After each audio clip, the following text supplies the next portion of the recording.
Well, good evening ladies and gentlemen, and welcome to RRTV. My name is Scotty Fountain and I'll be your host for this evening's event. And tonight we bring you coverage of the Oceanic Sim Racing V8 Supercar Series, in which we're coming to you live from a very technical Road America race circuit. Joining me in the commentary box tonight, and regular in the commentary team, Clayton Brooks. How you going, Brooksy? I'm going well, thanks. Fonty, how are you tonight? Yeah, I'm going good, thanks, mate. Pretty excited for this round 3 of the Oceanic Sim Racing V8 Supercar Series. Should be a good race. We were certainly given a spectacular race last week, and yeah, really look forward to tonight's event, mate. Definitely, mate. Road America, it always provides good racing for the V8. A couple of really long straights and pretty tight, twisty. It's got a bit of everything, this track, so they're looking forward to tonight's race. Yeah, you're exactly right, Brooksy. Our second of our commentators for tonight, and a regular in the RRTV commentary team, and that's Luke Emerton. How you going, Luke? Good boys, how are we?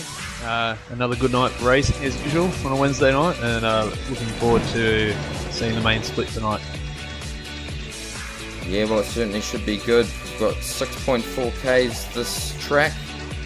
It's a very technical track, certainly suits the V8 Supercar, some big long straights, lots of passing opportunities around here, and we certainly should be treated to an excellent race. Lots of cars signed up for tonight. We have 43 people in this qualifying session, and some pretty good drivers at that. Yeah, we certainly have, mate. In the qualifying at the moment, Josh Rogers just gone to the top. First driver into the 206, under 206.9. Ian Ford and Mitchell Selleck very close behind. Yeah, well, Joshua Rogers certainly drove a great race last week and the previous week. He's won the first 2 rounds of this series, so it'll be interesting to see how he goes tonight. As you said, Brooksy, we've got Ian Ford back for the second time in the series, and ANZ driver Mitchell Selleck in the hunt there, sitting in P3 at the moment. Yeah, we've definitely had some good turnouts. The series last night had a fair few drivers. I think we nearly had 50 as well. In both splits, Simon had split them up into 2 groups, and we had about 40 odd cars in the main split. So yeah, definitely getting some great turnouts for this OSR series. Yeah, well, seeing as though you're the winner from last night's development series race, can you tell us a bit about this track, mate? What's it like? Yeah, as you said before, the seems to suit the V8, and people either seem to love or hate this track. A few teammates were telling me they absolutely hate racing the V8 around here. It is pretty technical. With the fixed setup that we had last night, the car was fairly sketchy in hotter conditions. Quali was a bit cooler with about a 26 degree track temp, and I think in the main race it got up to about 35 for the race itself. So yeah, the car seemed to understeer a fair bit and had to adjust accordingly. But again, with the fuel stops and everything again tonight with the longer race, should bring in some good strategies. And yeah, I don't think these top boys will have any dramas with their open setups getting around here and adjusting to the conditions.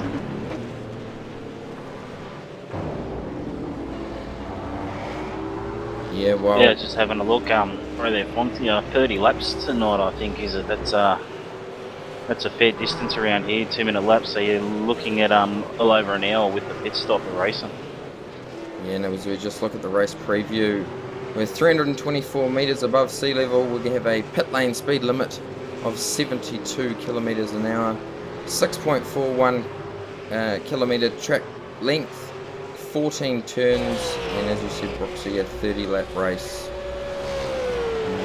Mostly cloudy with an air temp of 25 degrees, a track temp of 31, so quite a low track temp, so we should see a lot of grip on the track and some fast times in this qualifying session.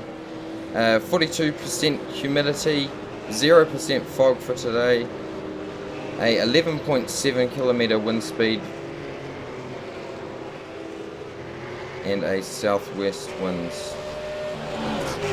We just look at the championship points overall, and we have Joshua Rogers streaming in front with the 2 race wins so far on 600 points.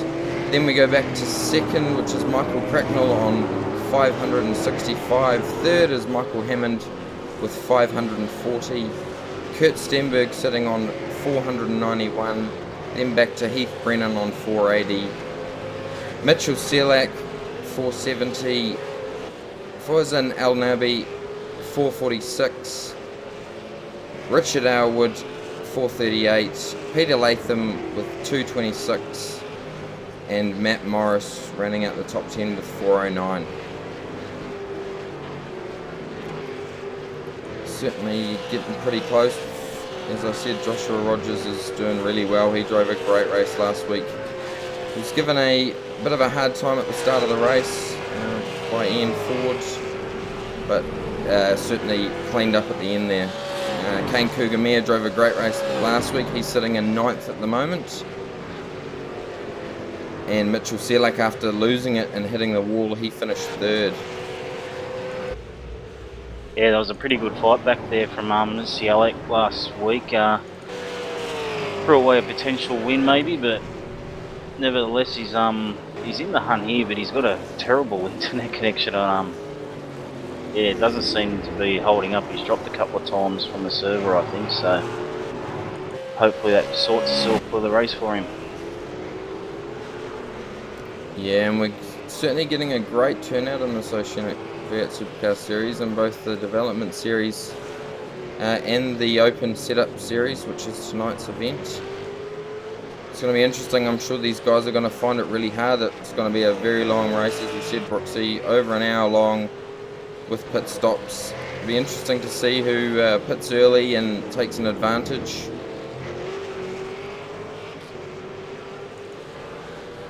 Last night it seemed like everyone was pretty much pitting around when they ran out of fuel. I'm not sure on the restrictions again tonight that Simon's put in, but last night again restricted to about 56 litres, which was only good for about 10 laps, 11 if you stretched it, and we needed about 112 litres I think almost to finish the race. So yeah, tonight these boys will really be stretching an extra 10 laps than what we had, so yeah, we'll have to see how that goes. They've got a fuel restrictions tonight of 85%, so they're only able to carry 95 litres maximum. I'm just reading here, so yeah, there'll definitely be a pit stop in there.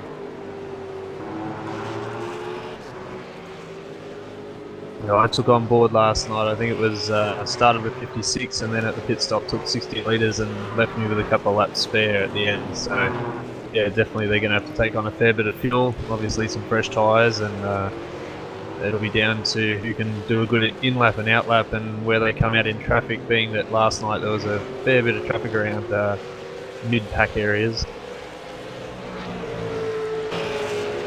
Yeah, now as we're just counting down in the last 20 seconds of the qualifying session, and we have Joshua Rogers out in front.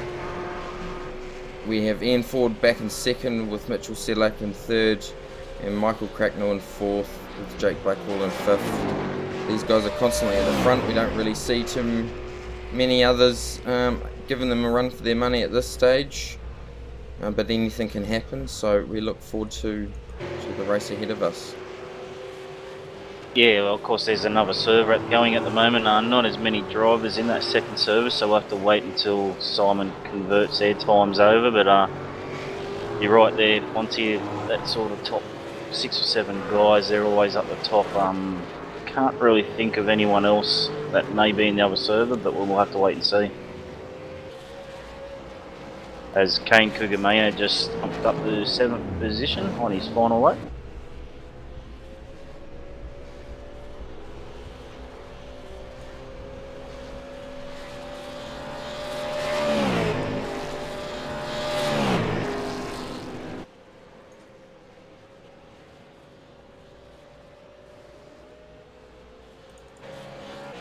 So as we just finished the qualifying session, and we look at the qualifying results for this server, this won't be the overall positions as we do have another server, as Brooksy was saying, but we have Joshua Rogers on pole. The only one in the 206s with a 206.911.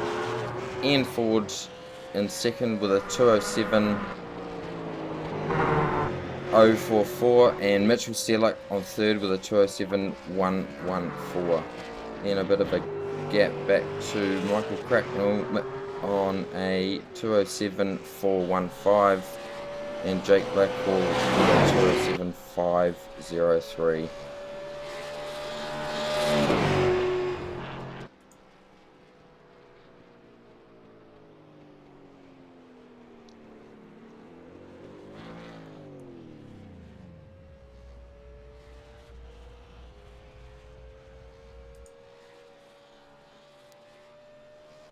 Now, have you driven around this track, Brooksy?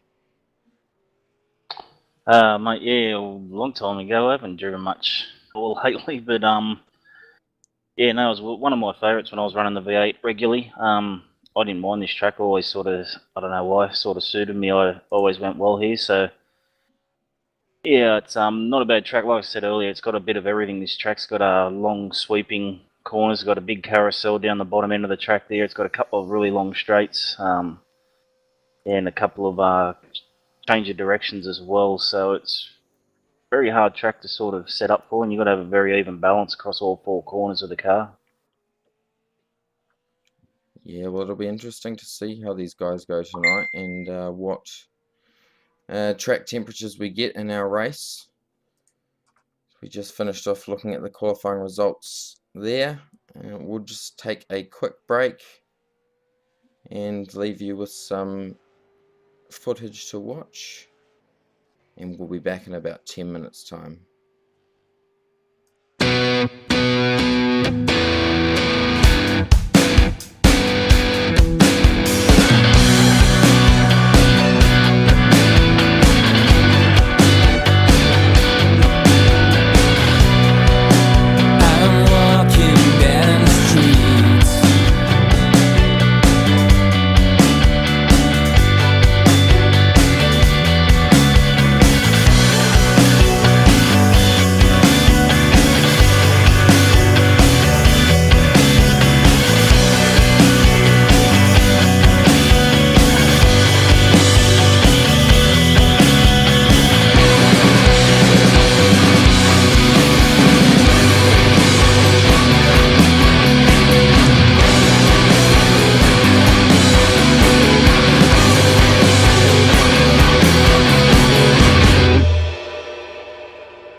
Simulated racing can be awesome, but it can also be kind of a free-for-all.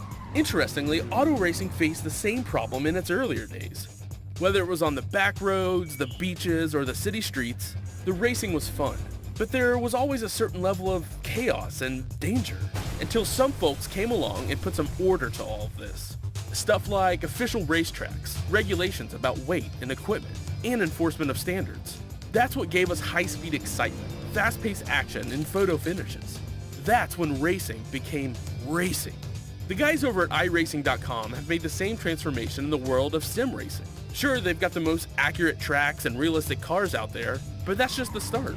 See, iRacing analyzes the performance and results of each driver in every race, so you can be sure you're always placed in races where the competition will be tight, and that those reckless drivers who ruin it for us all are kept in the pits. Not to mention that with over 45,000 active members already in their vast community, you can find races day and night, so you can always get in on the action. You can even join a league of your favorite series. And since updates are always automatic, you don't have to worry about software and can focus on the track. Zip up your fire suit and check out iRacing.com.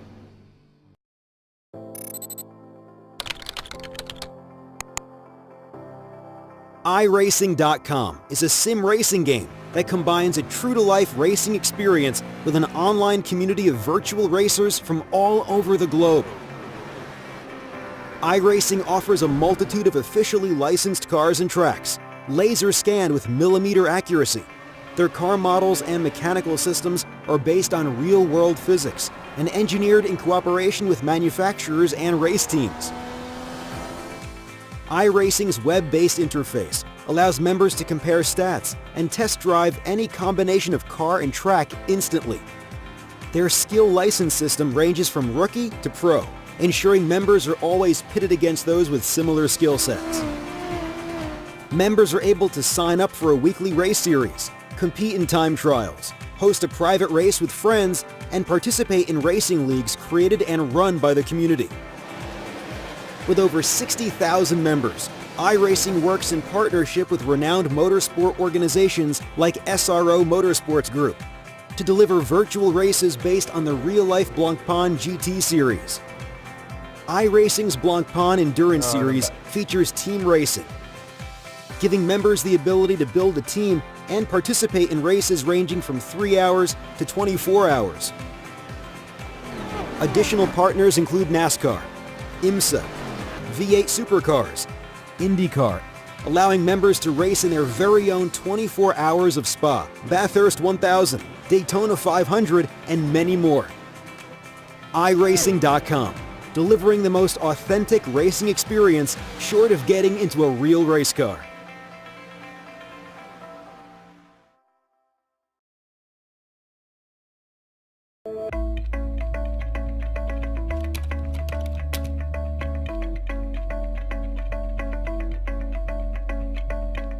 I'm Dan Garrison, software engineer at iRacing. Since the beginning of Papyrus and through iRacing, the track has been unchanging through a session. Whatever you have at the beginning is what you have for the duration of the session and the end. The track doesn't change. What we want to do is be able to have the track respond to what's going on, to have cars interact with the track, to have the track change in temperature, in the amount of rubber. We want marbles, and we want those to be generated by the cars, putting them where they should be and picking them up and rethrowing them off the race line. It's a physical-based model that we focus on first and foremost. The tire and the track interaction, what's really going on there. It would be easy to just quickly throw something together. Our standards are, it needs to make sense. What's really going on, even at the molecular level between the track and the tire. The way the track works, essentially, is we divide it up into small cells that your car interacts with. So if you're adding temperature to a certain part of the track, we can pretty accurately know exactly where that is. That gets transmitted to the server. So if I'm in a race, my data is going to the server with everybody else in the session. The server accumulates that and basically broadcasts a consistent track state to everyone, so everyone's got the same track that they're racing on. One of the big challenges was being able to implement this dynamic track with any number of clients connected and have it just work as you would expect. Have it be the same for everyone in the service who's in a session.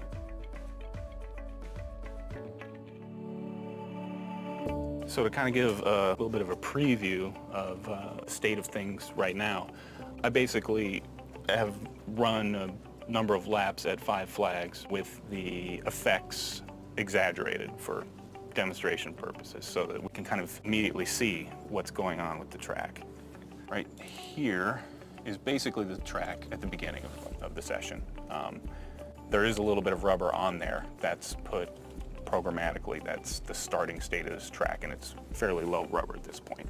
If we skip ahead to the end, yeah, I did about 30 laps, so at the very end you can kind of see all this darkened in right here. This is where I was running the car, so well, there you go. And again, this is exaggerated. A single car in 30 laps is not going to darken the track anywhere near this level. We also have the ability to see the temperature, similar to an IR camera. At the beginning of the session, it's a little bit warm down here. It's very cool up here. As we skip ahead, all of a sudden this part of the track has become very warm. This is where I was running the car. And we can also drag the little thumbnail and see the effect of time as the track cools off and returns back to its equilibrium state. Before we had fairly symmetrical tracks. Now, because the sun is shining at some angle, one side of the track might be particularly hot, and 180 degrees around the track is going to be significantly cooler because the sun isn't really pointing at that. So you're on a track where maybe you basically treated it as 2 equal halves. Now you need to adjust to that. With multiple cars over a long race, you're going to have to seek out where's the grip, where is it going, how is the track changing. It's going to require a much more intelligent approach to racing. You're going to have to be able to handle the track through the life of the race. So in addition to temperature and rubber, we're also spending a lot of time working with marbles, putting them on the track where they should be. Later in a race, you can expect there to be marbles offline, and so a pass might be a little more sketchy later in the race because you're going to have to go through part of the track that has accumulated some rubber. On the oval side, if you want to venture out into, say, the outside line and nobody's been there yet, you can expect to find marbles there. I expect that the track becoming dynamic means that during a race, temperature is going to go up significantly and the grip is going to respond negatively. You will want to be anticipating that, seeking out cooler parts of the track, taking a slightly higher line for a while, testing out, is it faster up here? I fully expect it's going to break up the field. Cars are going to be trying new things. You won't be able to just take a qualifying setup and make a tiny change and then be able to run the same laps over and over. It's going to just become a much more dynamic and unpredictable experience.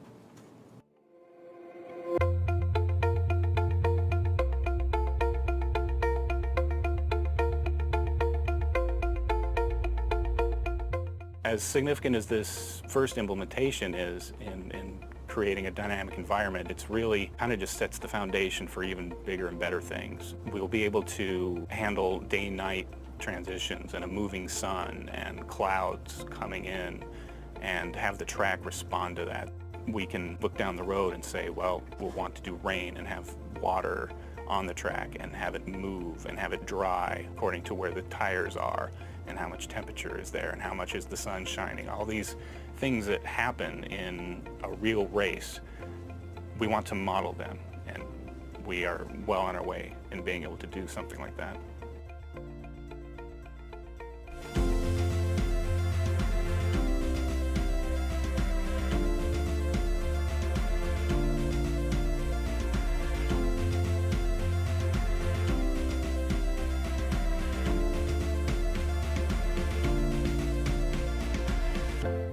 I think it's great as an iRacing member to see this feature come to fruition. This dynamic track is something that really has been kind of discussed for a long time, and to join the team and be able to bring it to the members, myself being one of them, is very exciting.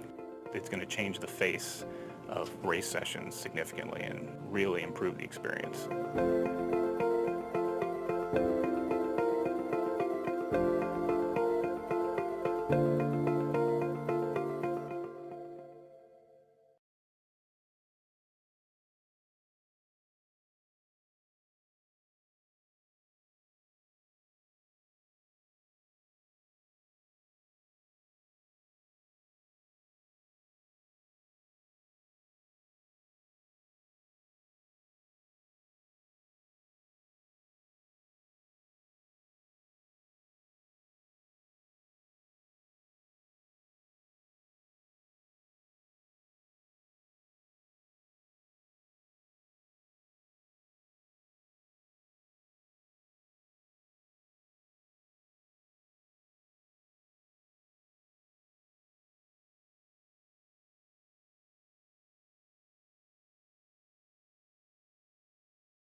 Well, welcome back everyone to tonight's coverage for round 3 of the Oceanic Sim Racing V8 Supercar Series. And we have 33 drivers in the top split tonight. We are covering the top split, which there is 2 splits for the Oceanic Sim Racing V8 Supercar Series. And we're just in the last few minutes of the warm-up session.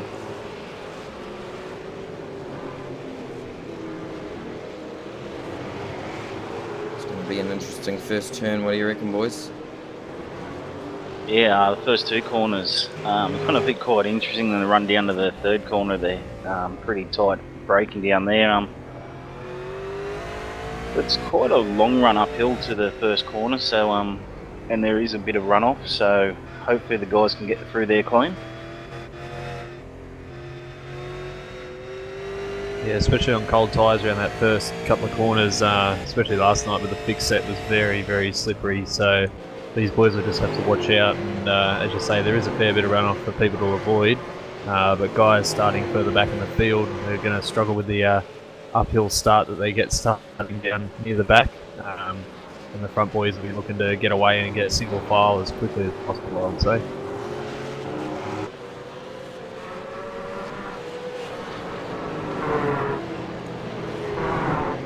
Yes, as we just look at the preview for the race tonight, the track temp has gone up a little bit. We're now at 43 degree track temp and a 60% humidity, 29 degree air temperature and partly cloudy. So certainly gonna be a little bit slippery being this hot out there on the track, but yeah, it's certainly gonna shape out to be some great racing, I think.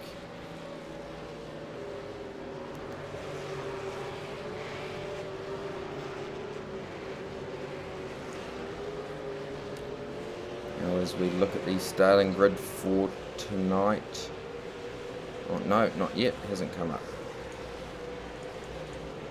Yeah, unfortunately we can't get the grid until the guys have actually start taking the grid, the way these servers are set up, so we've got about 20 seconds until they'll start the grid up, then we'll be able to run through the grid for you guys. Of course, we're not 100% sure because of 2 servers merging to this top split race, so yeah, we'll have to just wait and see.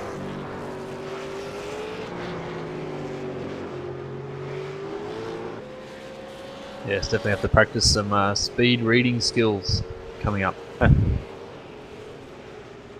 Yes, now, and you boys will certainly know this V8 Supercar, certainly a bit of a handful to get off the line.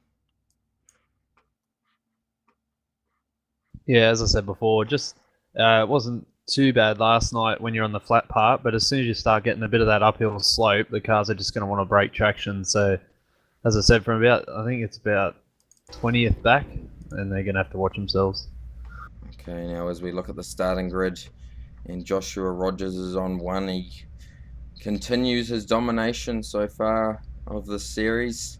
Then we go back to Ian Ford in 2nd, Mitchell Selak in 3rd, Michael Cracknell in 4th, Jake Blackhall in 5th, Ryan O'Sullivan in 6th, Jake Burton in 7th, 8th is Kane Kugamea, 9th is Matt Morris, and 10th is Jason Bentz. And over the page we've got 11th Joshua Burden, Michael Hammond in 12th, 13th went to Brenton Hobson, 14th Peter Sadler, 15th Heath Brennan, 16th Ross Rizzo, Plaza in 17th, 18th Gavin Armstrong, Jeff Rahiley 19th and Jeff Gucci 20th, and we're go for green.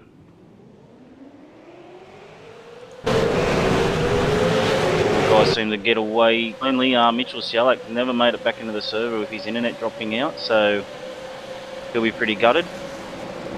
They're heading to turn 1. Disappointing for your team there, Mitchell Selak not making it. He was in the hunt for the championship, and he's certainly going to drop back a little bit. Just get cleanly through the first few turns there. Yeah, a little bit of rubbing, but as you say, everyone got through all right there. A bit of mid-pack argy-bargy, but nothing too serious. Just paint spots, all good.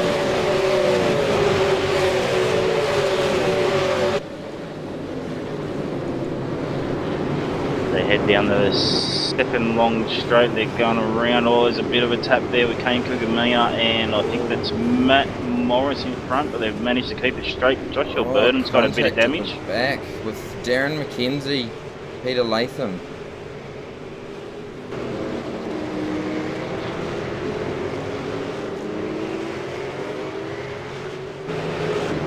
Yeah, it looks like it's happening down there at turn 5. Didn't quite catch it on my screen, but yeah, they were towards the rear of the pack, so hopefully those two can get turned around and get back going again. They look back to the front. Josh Rogers has opened up a pretty handy gap already, more than half a second in the first half of the lap. A couple of car lengths there over Ian Ford.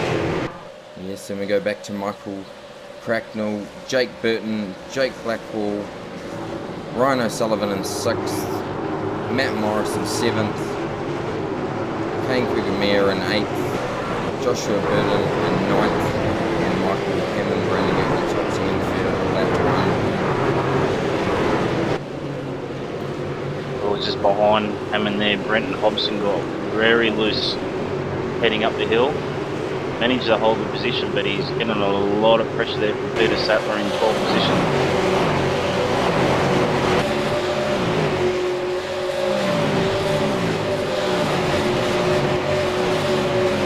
It's actually Brenton Hobson who drafts really worked well for him. He's brought him right back up onto the tail of Michael Hammond.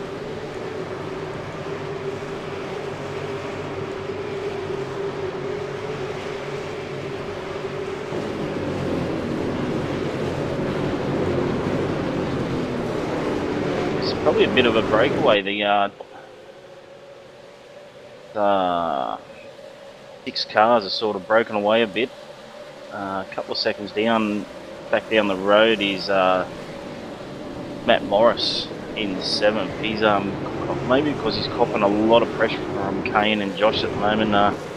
They just dropped off the back of these guys. Yeah, Michael Cracknell's all over the back of Ian Ford's. Looked to make a move a few turns back, but didn't quite make it. Joshua Rogers has pulled a 0.7 of a gap on lap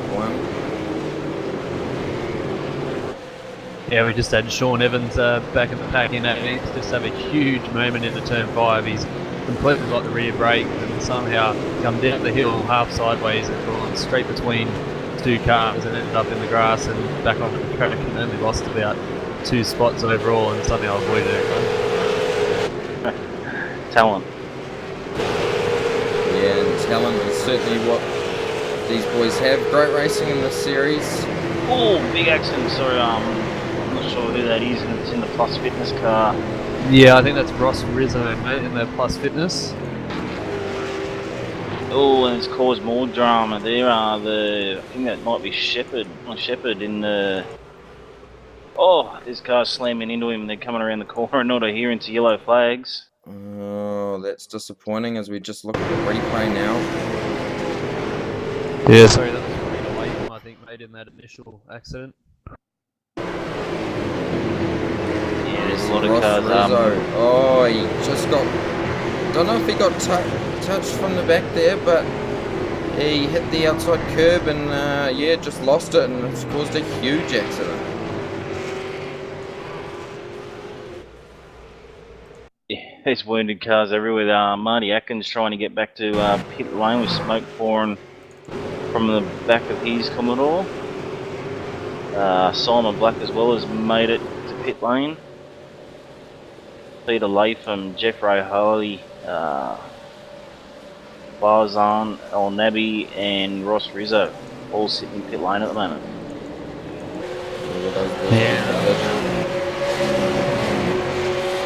Big pile up. We ended up with 1 car almost on its roof, and yeah, it's just not very good through there. Nice fast kink corner, and you're pretty committed going through there, so if there is a car sitting in the middle of the road, you don't have a lot of time to decide what you're going to do about it, and obviously those boys unfortunately got caught up in it. Yeah, and certainly not something that you want to do if you're wanting to finish up in the championship points. Just about keeping it clean and consistent. You don't have to win every race to win the championship.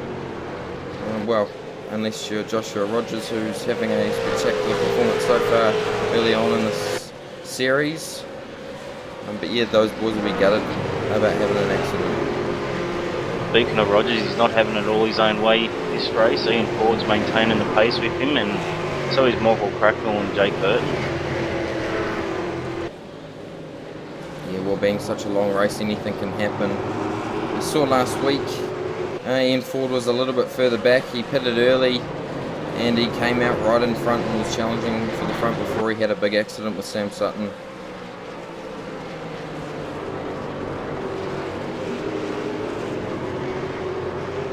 Now, as we look at the top 10, we have Joshua Rogers, 0.8 of a second in front of Ian Ford in second, Michael Cracknell second back in third, Jake Blackhall in fourth, Ryan O'Sullivan in fifth, Kane Kugamere in seventh, Joshua Burden in eighth, Matt Morris in ninth, and Michael Hammond in 10th.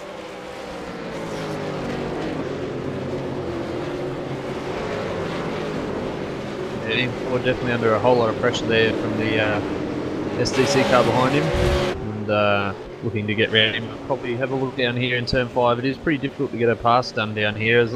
Even if you outbrake him, you get a horrible run out of this corner, so it looks like he might just stick him behind, just getting in his mirrors, trying to put him off a bit. Yeah, well, he certainly had a look there. All over the back of him as they come out of the corner, and side by side, Michael Cracknell's got the inside line, and he's going to take second place from Ian Ford. Great pass there, Michael Cracknell. I think Fordy had a bad run out of that turn and just couldn't get the power down, and Cracknell went on by. Yeah, that's what it tends to do there. You get in someone's mirrors just behind them, and they'll tend to outbrake themselves just enough. And if you don't get that corner right, you get a horrible run off that ripple strip. And obviously, Crackers was able to gain advantage from that, definitely with the run up the hill. Yeah, it was a good pass. Ford didn't seem to fight it too much. He knows it's a long race, but now he has Jake Burton for company, and Jake Burton's looking to get the position done. Always Ford running wide, bit out onto the grass, manages to hold it. Jake Burton will be sensing blood in the water here. Yeah, he'll be in trouble. That's another key spot where you need to get a good run out of that corner there as well, as he's forced a little bit wide onto the grass, and looks like he's got the move done as well. Yeah, so 2 positions in the space of 1 lap there in Ford has lost. And what that has done is spread out the top 3 or 4 cars a bit more, but it's also bringing Brian Sullivan into play.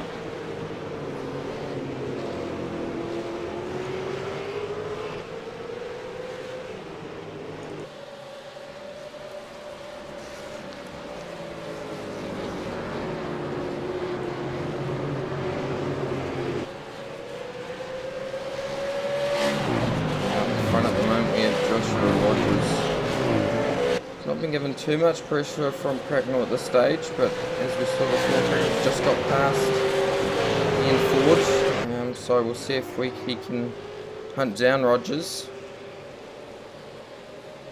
Yeah, and just a bit further back in the pack, we got Michael Hammond in one of the simulated Falcons for position 9, car 007. He's having a great battle here with another teammate of his by the look of it. Yeah, that's Matt Morris. Matt And Morris. right up behind him, Brendan Hobson just outbreaks himself, runs wide.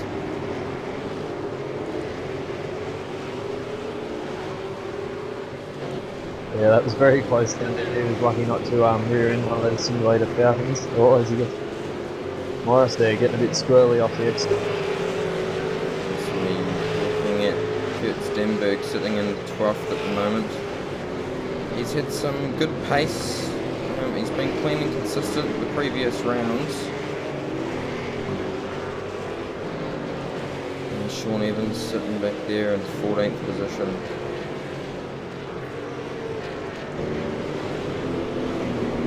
Jeff Gauchi and Keith Sharp in 16th and 17th. And Robbie Thomas in 18th. Craig Jones in 19th. Brian Borg in 20th. And Bruce Kelly in 21st. Yeah, I've been watching these guys, 20th, 21st. They've been having a pretty good little battle. for the first part of this race. Yes, and Bruce Kelly's. All over Just the back of behind these Ryan guys, Borg. As yeah. Bruce Kelly just makes a pass on Ryan Borg for 20th position. Well, he's dropped the When they wheel run up there, side though. by side, he's dropped off. Oh no, and he's lost the position back again.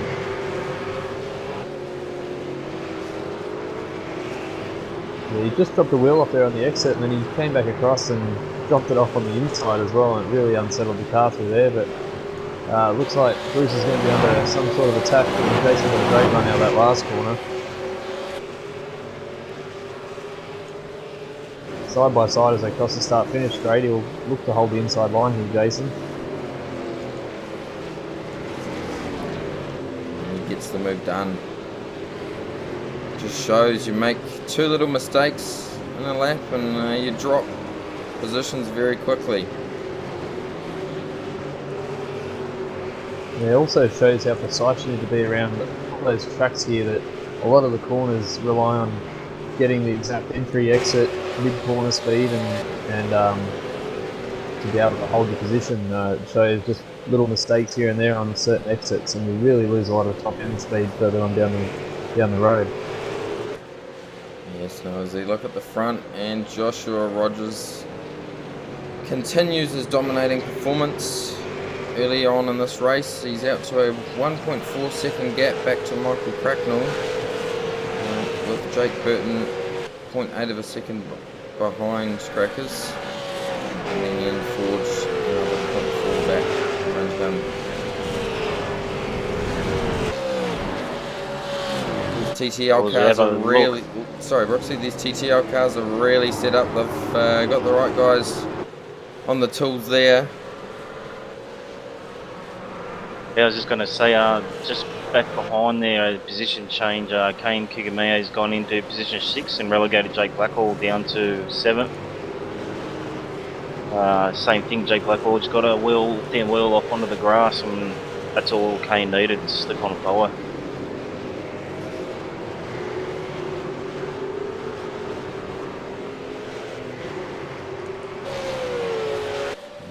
Just completed 7 laps, 23 to go. Interesting to see when these guys make the stop. We saw last week Joshua Rogers was a late one to make a stop, and he still came through to win the race, so anything can happen. Pretty hard on the tyres this track, as Luke was saying earlier. Yeah, I just noticed too, the 47-degree track temperature. Looks like the boys are struggling a bit with full frontal fuel there. In about the 211s, 212s, the leading cars, and last night's pace with a little bit less fuel, on about 210s, 209s, you know, 3/4 of a tank almost, or a half tank. So yeah, it seems like these high conditions, as I say, are definitely wearing the tyres out a bit more and causing a bit of understeer as well. Yeah, definitely been making it a bit slippery for him. I think we've seen some evidence of that so far in the first 7 laps. Just looking at the times, the top 4 guys are all pretty close on times. Brian O'Sullivan, you have to go back to in 5th position. He's in the doing low 212s, but then Kane behind him has been doing 211s. The last lap around was a 212, but he made that pass, so you expect Kane to be pressuring Ryan soon. Yes, Heath Brennan back in 13th. It's all over the back of Kurt Stenberg. Looking like he's going to make a move in the next few turns. Lots of slipstream at this track, which obviously helps in getting past people. So if you keep it clean, you can certainly make up a lot of positions through the race, especially with a pit stop. And the pit entry here is a doozy. It'll be interesting to see if anyone gets pit lane speed penalty. I know a few cars last night had a bit of trouble in the pit lane, just with the fast uphill entry. It's almost blind where the entry cones are, and you really got to make sure you hit that limiter and your brakes at the right time. Either you end up locking the rears into the wall on the entry, or you just lose too much time slowing down too early. So hopefully, I would say these top boys have been practicing their entries anyway, and they could be pretty spot on. But yeah, definitely another factor to key in, as well as a long transition in the lane as well. A lap, including the pit stop, was almost 3 minutes last night, so these boys will definitely have to keep an eye on that as well. It's a very good point, Luke. I haven't actually seen many guys practicing their pit entry, so we'll have to try and keep on top of that. There may be a few pit lane penalties handed out. Yeah, well, things like that certainly throw a spanner in the mix. As we just look back at Sean Evans, Heath Brennan and Kurt Stenberg. And Heath Brennan's putting all sorts of pressure on Kurt still.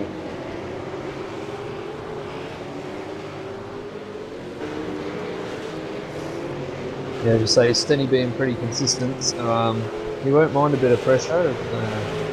We could keep you guys forward and focusing on what's in front, and we'll just try and keep those consistent lap times and try and keep ahead of that heat behind him there. Yeah, well, and that's exactly what you got to do. You certainly can't win this race in the first turn. Got to be easy on the tyres, really get off the fuel and not be too aggressive in your turn in. Which Rogers is looking very smooth out front.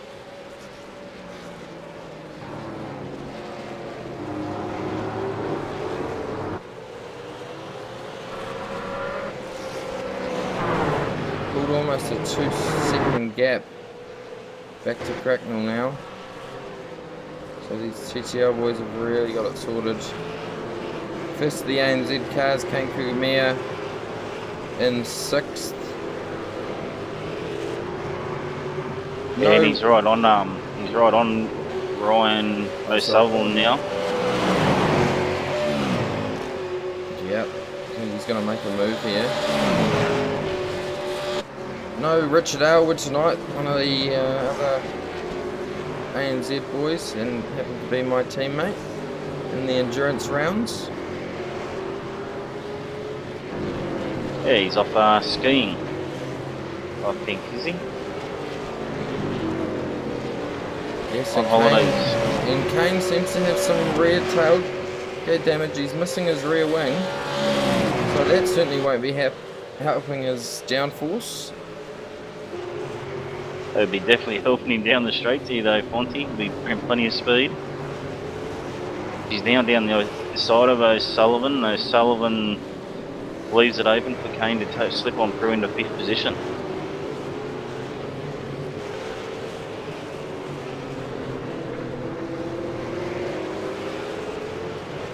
Not slowing him down too much. I would have thought it would have not helped him on the high speed turns, but he certainly looks to be having the pace at the moment as he moves up to 5th.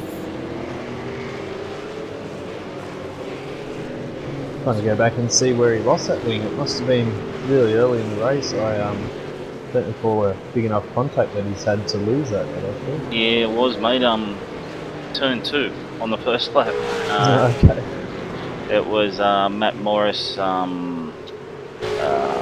Joshua Bird and Kane all had a bit of a coming together. I think Joshua Burden lost his front bonnet in the exchange.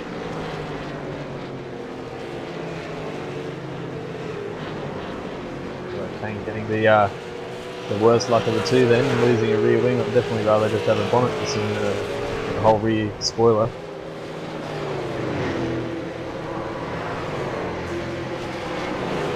I have to say, it doesn't seem to be affecting him too much, and down the straight he's got a bit to worry about. Yeah, no, he's definitely been able to punch out some pretty good times. Even the leaders now have dropped down to the 2:12s. As we look up towards the front for a position, Jake Burton slips on past Michael Cracknell to take 2nd position. As now Crackers comes back for a look on the inside down into turn 2 and I think it is done. But now Jake's going to have the run onto the straight as they head down towards turn 3. Yeah, that's it. Liam Ford here will be rubbing his hands together. He'll know that down here is a big opportunity for these two to get together. But I'm sure they'll keep apart, and it'll depend on who gets the run out of here, as we talked about earlier. Yeah, and Crackers was very careful to keep the defensive line all the way down the straight, but that's opened up. Oh, he's moved across half a car length on Burton, heading into turn 4, so Burton's had to pull out of that. Yep, slammed that door in his face there, but you could see the example of the run that he got out of that corner, even though he did a bit of a narrower line. Burton had a heap better run coming up that straight, until obviously the door was shut in his face pretty quickly. And that's given Ian Ford the chance to close that gap by about a car. So yeah, definitely this battle will be helping him out a lot to get back up with these guys. But again, in hindsight, it's allowing Josh up front there to run away, and he's now got a fair gap out there now. Yeah, well, it's a 4-second gap back to Cracknell. It's going to be hard for these boys to catch up. All Rogers needs to do is just keep the eyes forward, which he's certainly very good at doing, and keep these laps clean and consistent, and yeah, he'll run away with this for a third race.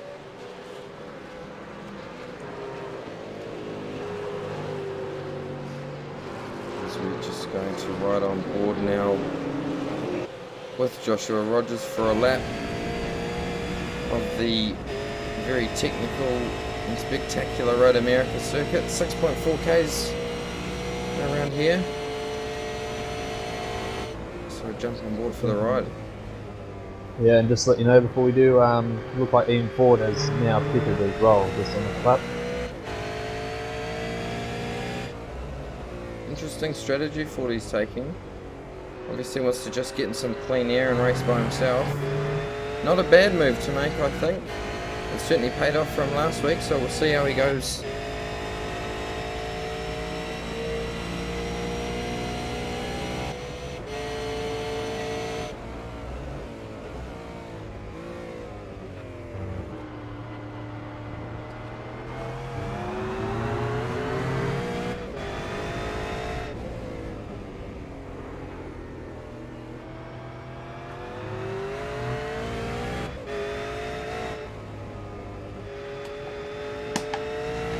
There was a 19-second pit stop there from Ian Ford.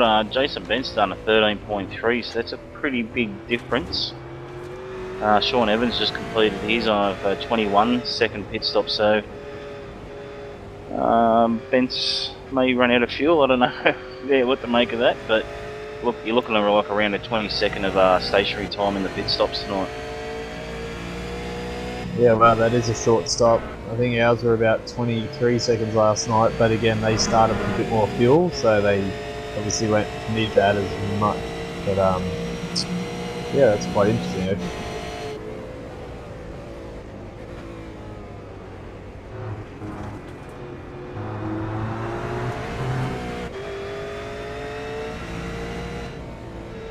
Balls, we got battling over first and second. Second and third. Jake Burton and Michael Cracknell's been through. Jake Burton had a real good dive at him. Yeah, there was something over driver chat, and I just didn't catch it. I had it muted. Might have been a sorry or an apology. I didn't see that I was still on board. Yeah, no, very good sportsmanship there from Burton. He actually got the pass done, but a little bit of contact was made, so he moved over and let Crackers back.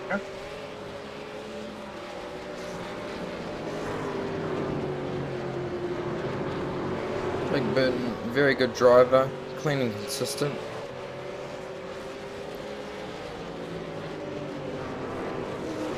So good to see these boys are keeping it clean, giving us something to watch. Yeah, I'll tell you what, since Ian Ford's pitted, looks like Kane's starting to catch these too as well after that little altercation, so look for him to be in the mix within a lap or so. Yeah, it's been sorry, Brooksy. No, you're right. I've just been keeping an eye on all the guys' lap times, and Kane's just been that 3 or 4 tenths quicker most laps than the guys he's chasing down. Well, the I'm secret sure the guys obviously is to get a punt from behind, and lose a rear wing, and you'll gain some speed around this track. Certainly wouldn't work around most tracks, but this one it obviously does. because it could not be helping him here at the carousel. Massive big right-hander that seems to go on forever this corner.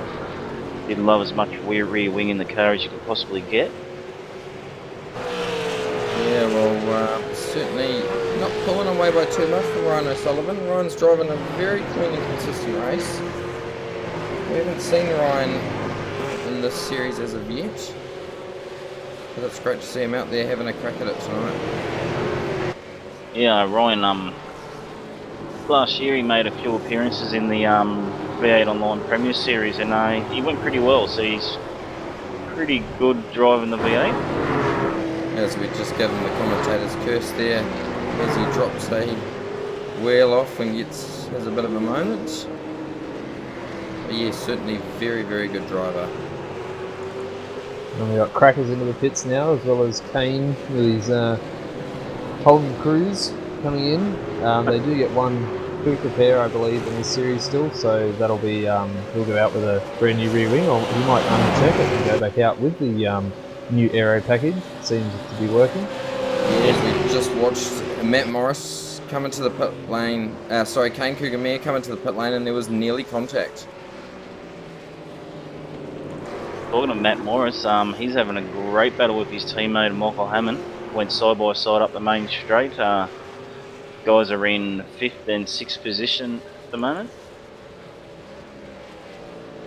As Hammond's very loose coming out of turn 2, and they're going side by side down this straight, but now Morris has got the inside line for the next corner. And interesting to see where Ian Ford comes out here.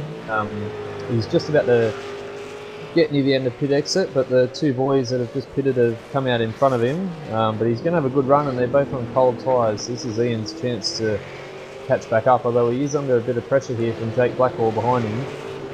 So interesting to see how that'll work out. This is his only chance. It normally only takes about a lap around here, and their tyres will be up to 10th. As we just look at the gains overlay, and Simon Tennant sitting in 7th place, as he's moved up 22 positions from the start of the race, which obviously being that incident in early on in the race, he's gained hugely from that. Also behind him, Robbie Thomas in 8th, he's gained 19 positions, and Greg Sharp in 9th has gained 17 positions. Craig Jones 23, Bruce Kelly in 12th has gained 20, Brian Borg has gained 15, and Darren McKenzie has gained 11. Yeah, that's fair effort around this track, as the leaders just starting to catch up to a few lap cars, and Cracker's having a bit of trouble passing the 20th place car there of Gavin Armstrong. He just didn't really seem to want to give that lap up too much, and he's also giving Kane a bit of a hassle there as well, not adhering to blue flags.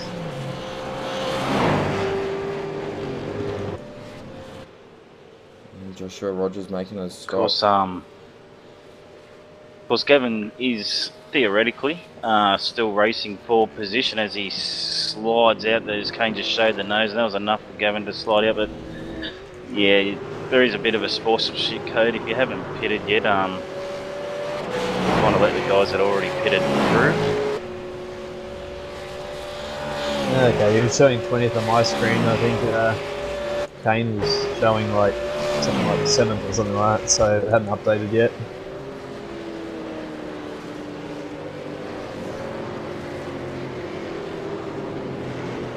I'm going to blame the server anyway.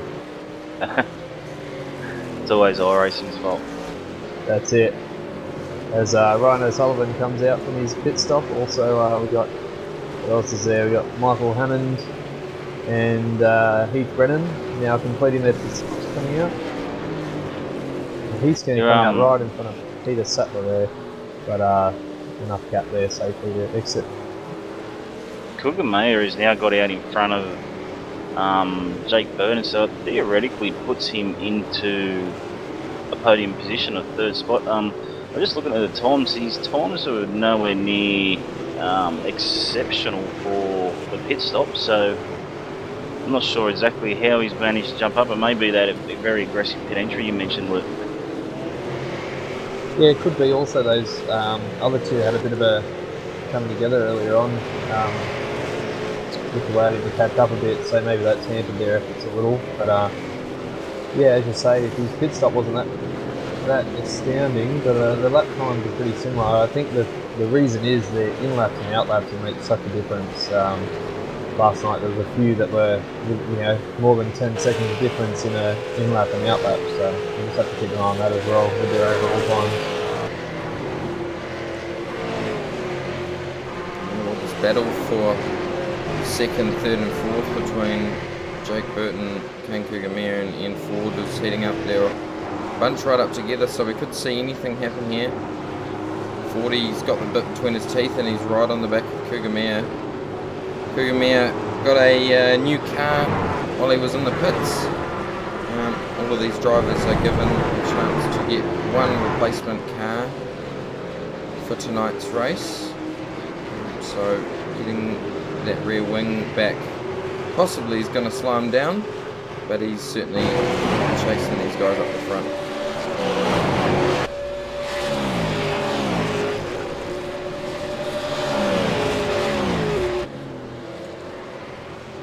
There's no problem with Josh Rogers. I believe he's served his pit stop and he's still well out in front of these guys. Well, as Kane has a bit of a mistake around turn 1 there, it's allowed Ian Ford. He's shown 40 the outside though, unfortunately trying to move around the outside into 3. He's not going to be able to hold it, but Kane will have a good run out of there. He gets side by side down to turn 5. Kane's tucked back in behind Ford now, he might look to overtake him. Nice late braking move. You're going to brake at about 400 metres here, but we'll see how he goes. Yeah, he looks like he's decided to tuck that one in and try and get a run on him up the hill as Ford runs wide. He might go again and stick the nose in down here at 6. Yes, and as we look at the theoretical times, we've got Joshua Rogers 7 seconds in front of Michael Cracknell. And then another 2 seconds back from Crackers to Jake Burton and Ian Ford. Burton got a bit of a gap now from 40. You see with that battle between him and Kugamere, so he needs to focus on the front if he's going to catch them. Yeah, Ford will be hoping his teammate in Jake Blackwell sitting back there in 12th position could pressure Kane a bit, and that enable Ford to slip away. Of course, the guys have still got a bit of traffic to deal with.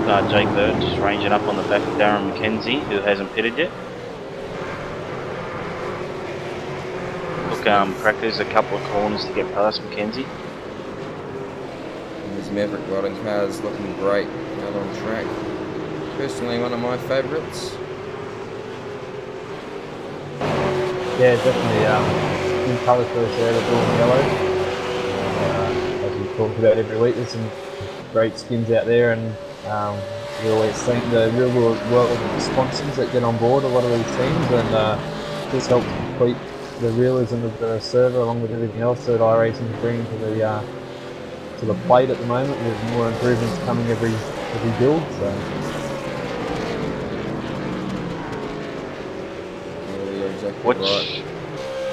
Watching this battle for 7th and 8th, looks like Kugamere's got the pace on Ford. He's really all over the back of him, especially going up the straights. Seems to have a very slippery car through the air tonight, Kugamere. Yeah, swivel without him, seeing. They're both always. Kugamere has a massive moment out of turn 3. Managed to hold it, but he's lost a couple of car lengths to Ford, who's right on the back of McKenzie. Couldn't have found a worse spot to catch McKenzie. Probably the hardest part of the track to make a move. McKenzie letting Ford by, or not too easily, really. Oh, just going to give Burton a gap. He is racing for position at this stage, so he is more than welcome to do that.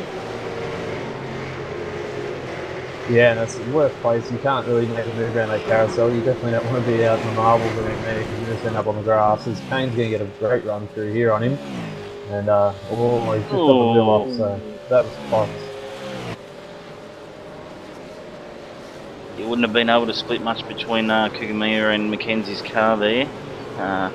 Kugamiya was very anxious to get past. Yeah, so I was just going to give an example. I've just been looking over the last couple of minutes of what I was saying about in-laps and out-laps making a difference in your position where you come back out on track. For example, Ian Ford, he had an in-lap of a 24 and an out-lap of a 54. That's 2 minutes for everyone watching at home. Compare that to, say, Kane, who's in the position behind him. Kane had a 23 in-lap and a 48 outlap, so he's made 5 or 6 seconds just in combining a good in-lap and a good outlap, and the average time across the field for the leaders, the in and out laps, is around the 24 and then a 48, 49 on the way out.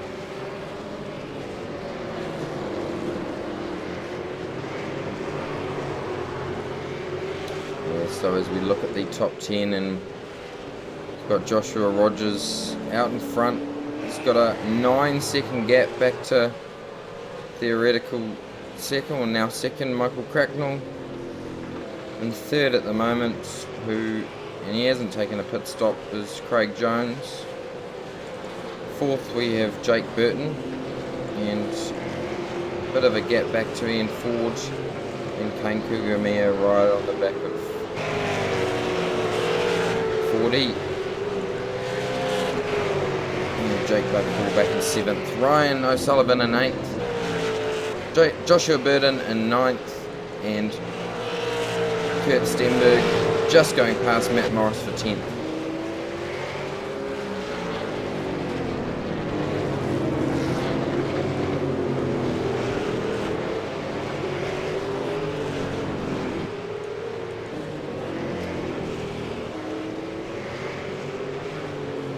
Heath Brennan back there in 14th position in the GT Omega car. Certainly keeping it pretty clean.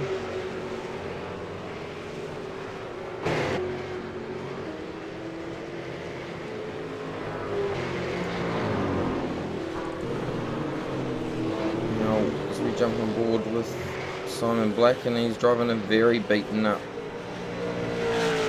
Oceanic Racing car.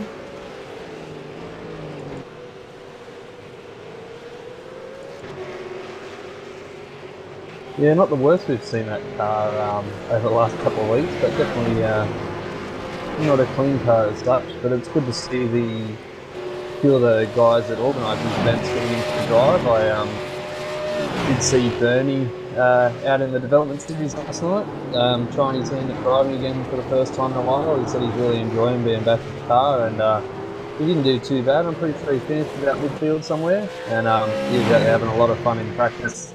And obviously Simon being with OSR and decided to get out here and having a drive for a good cause, and it's good to see the organisers get involved as well.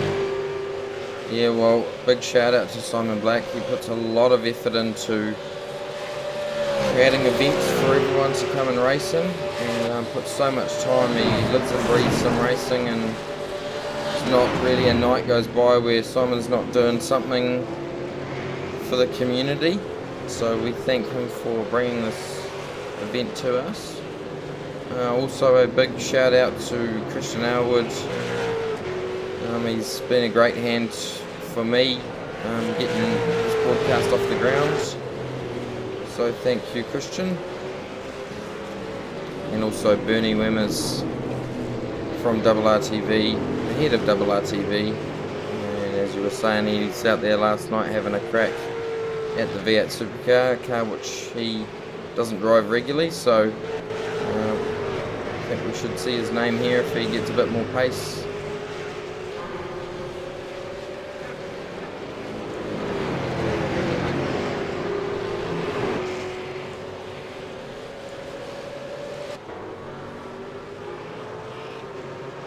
So Rogers just stretching this gap. Must really like this track. He's going super well. He's almost opened the gap up to 10 seconds from Michael Cracknell. No one seems to be touching him at this stage.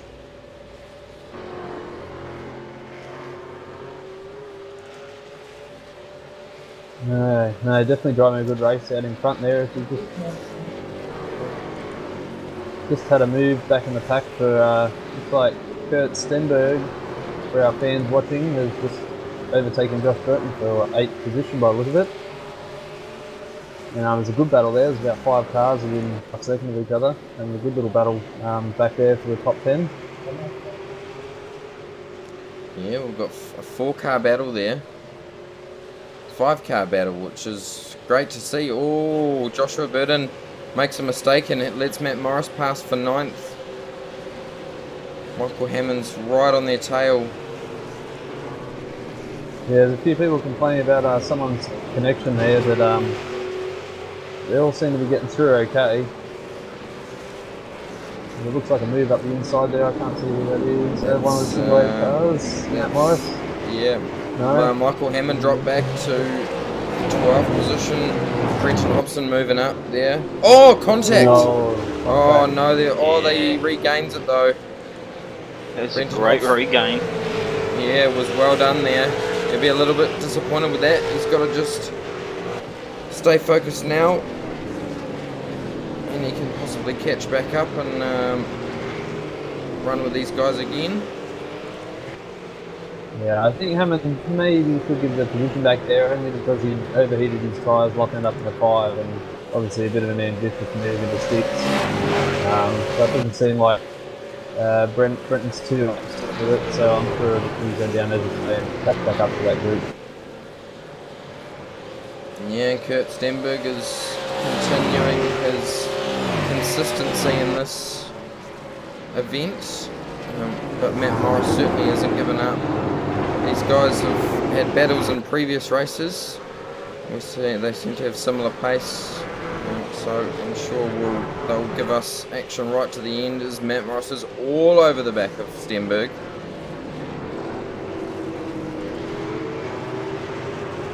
Yeah, you can see a few hashtag Fred Nation goes steady apparently here on YouTube, so yeah, he's got a few fans out there as he's under a lot of pressure coming into turn 1 here. He's got a good draft. Oh, Morris is going to make a move and it looks like it's going to stick. No. Stenberg holding on the outside, but yeah, still there.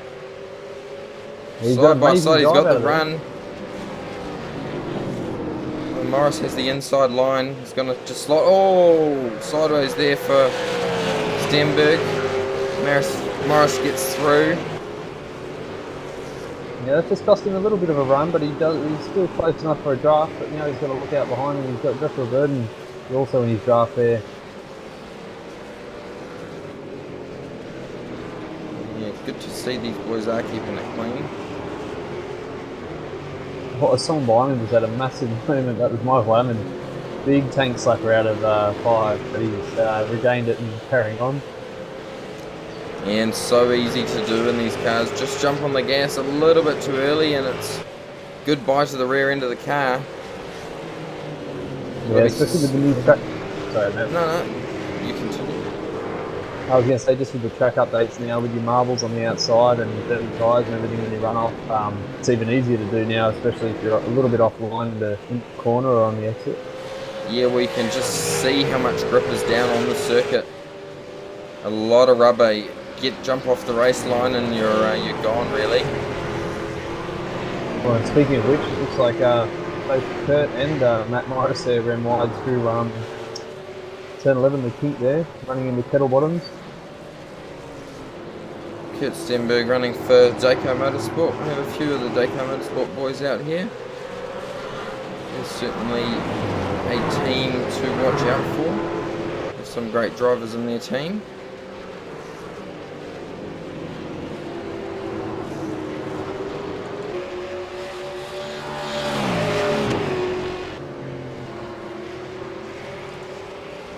Battle with Kane Cougar and Ian Ford is still going on. 40's on roll all over the back of Cougar.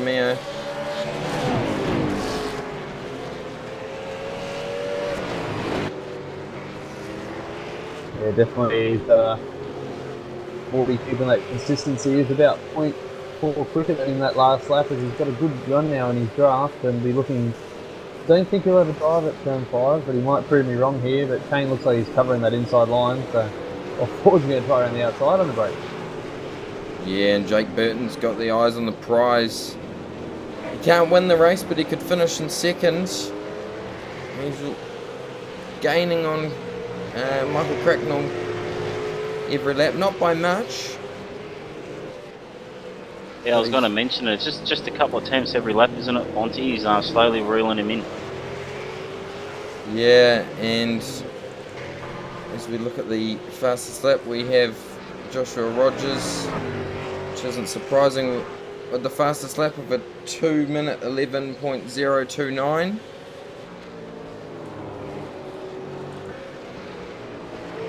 And the second fastest is Jake Burton with a 2:11.542. So we can expect to see this battle between Burton and Crackers heat up within the next lap or two.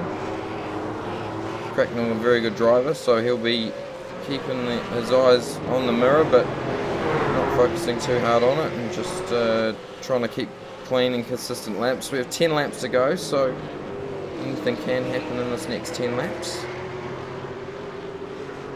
Yeah, Crackers is one extra lap on that set of tyres. I don't think that's going to make a hell of a difference in the scheme of things, but you never know. Depends how they drive, obviously, but definitely looking to close that gap, as you say. And Matt Morris has pulled a bit of a gap from Stenberg now. I don't know whether or not Stenberg got the wheel or Morris just has a faster car, but Morris certainly driving a great race. Yeah, and Jake just took another 0.3 off Crackers that last lap, so yeah, as you say, just chipping away. Yeah, well, he's closed the gap to under second now. So he's going to be easily in that draft. We can expect to see within the next couple of corners there be a move being made by Burton.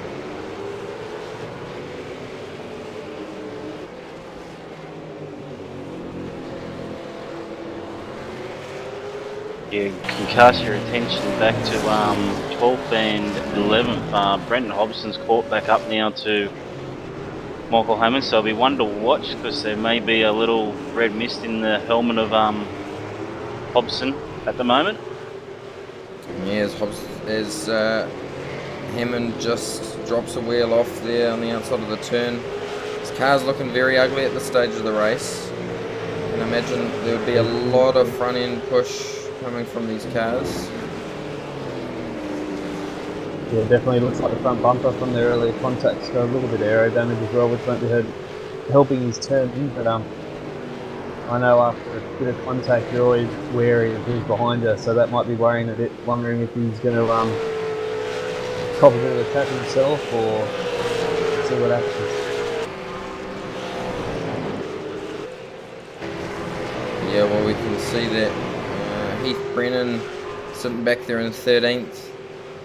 He could close up on this battle in front with Hobson and Hammond having a battle, as Brendan Hobson has a look up the inside of Michael Hammond. Thinks better of it, didn't quite have the pace to make the move done. It's just up in front of those guys. Josh Burton's just had a little rub on the back bumper bar of Stenny. Yes, Stenny being put under a lot of pressure. Yeah, he took a very shallow line in the last corner. Oh, and he's Stenny's in in. lane. Oh, he must have got some damage, which has given him a meatball flag. He'll be disappointed with that. A really great, consistent race he's been having so far, so yeah, didn't quite see what happened there. Did you say earlier that he had a really short stop though? Before, possibly? Yes, I did actually. He had a 13-second stop where everyone else had done 20-odd seconds, so... He's run out of fuel. Yeah, I reckon he's out of fuel. I can't see enough damage on that car to cause a meatball, even with iRacing's funny system. I think he's been a bit short on fuel. Yeah, well, he'll be gutted about that. Commentator's curse we gave him there, I think. Must have been all the hashtags in the chats, used up all his extra fuel.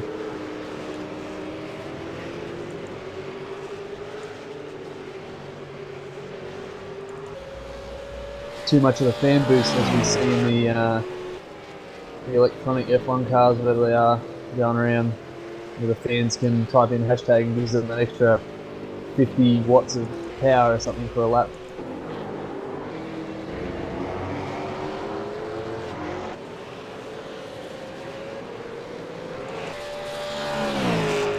Sean Evans, he was having a great race. He's sitting in pit lane.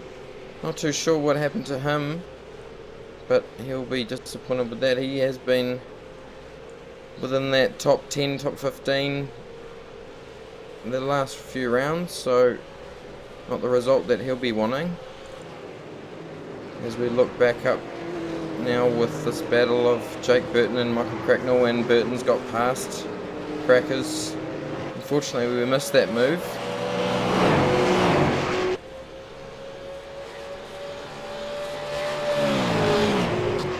Burton looking very racy at this stage in the race. He certainly can't catch Rogers with only 7 laps to go,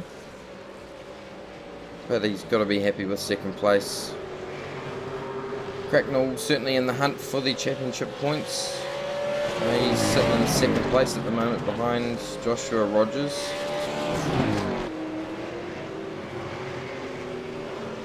The PZ Ford's had a drama on the previous lap. He's 2:15.9, so his car looks absolutely terrible to drive. I think he's completely used up his rear tyres.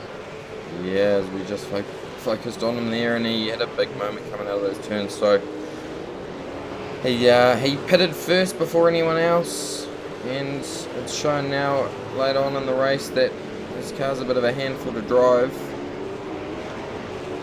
Yeah, it's a bit much asking. I think 20 laps out of these tyres around here with these hot track conditions.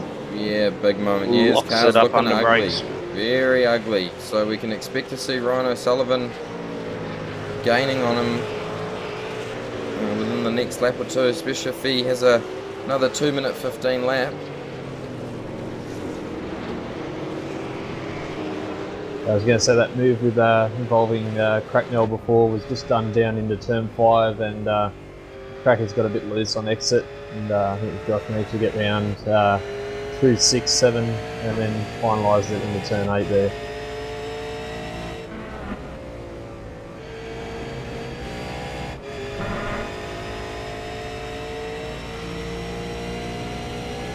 We're just running on board with Ford, and we can certainly see how much of a handful this car is. Very ugly under brakes. He's losing the rear a lot.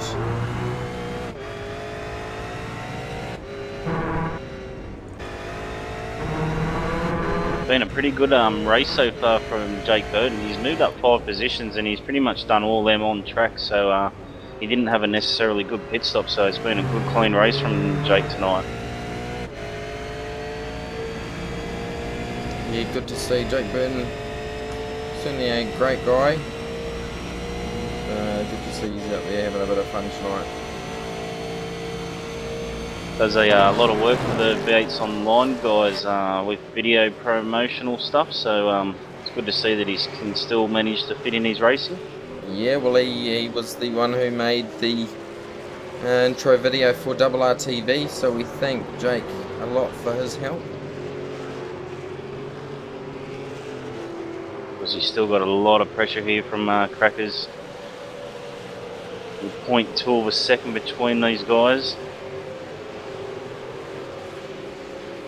Pretty much less than a car length. Alright, and Ford's had another big moment into turn 5, and that's allowed Ryan O'Sullivan to have a really good run on him up into 6. And he's got the move done. So Ryan O'Sullivan moves up into 5th position, and Ford back into 5th, but just locked the rears, come into the hairpin or into the 90-degree there in turn 5. Because still with 6 laps to go in this race, Jake Blackhall will be eyeing off Ian Ford, but Ian Ford comes back as O'Sullivan has a terrible run heading into the carousel.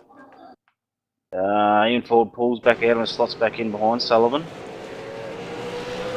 Sullivan's wide on exit. It's going to give forward a good run here.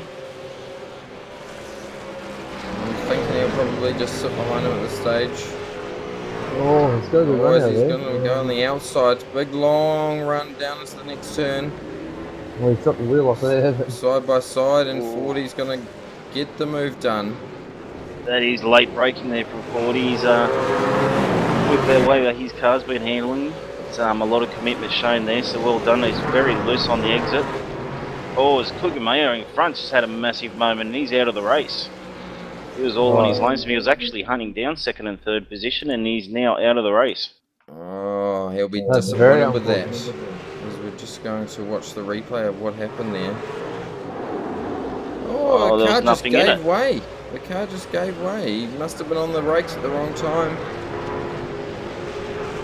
I think he does suffer from screen freezing and whatnot. I think something's happened because damage sustained to the car, and he's exited back to pits. He'll be absolutely gutted about that.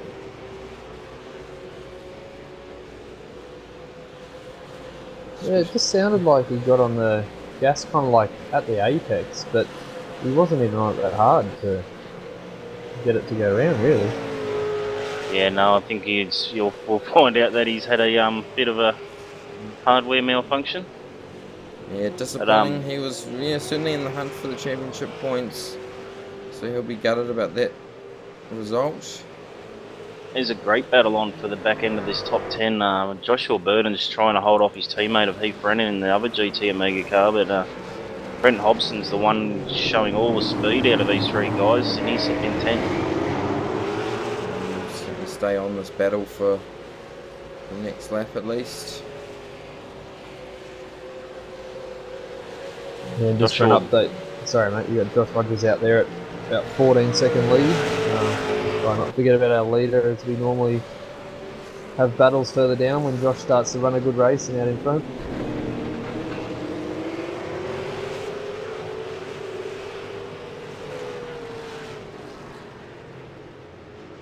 Rogers, Just noticing Joshua Burton's lap times have dropped off considerably. It looks like his car hasn't handled the conditions too well. He was doing 212s earlier, and he's doing 214s, 215s now, so it's quite a remarkable drop off.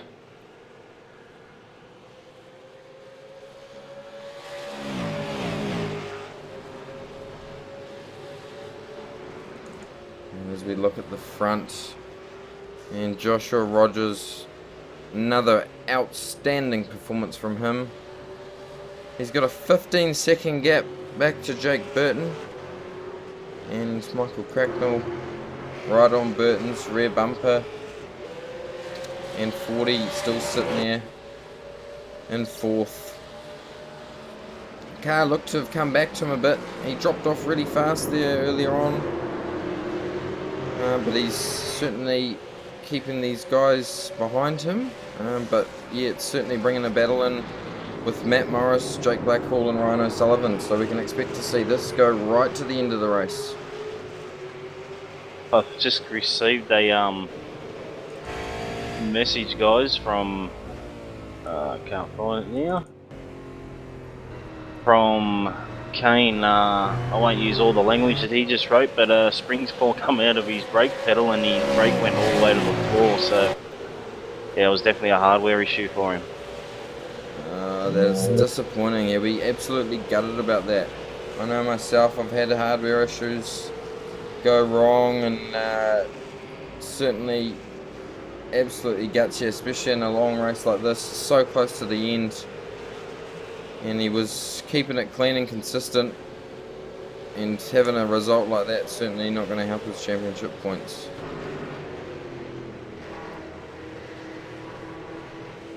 Guys, the battle for 6th and 7th is right on. Jake Blackwell and Matt Morris just swapped a bit of paint earlier in this lap.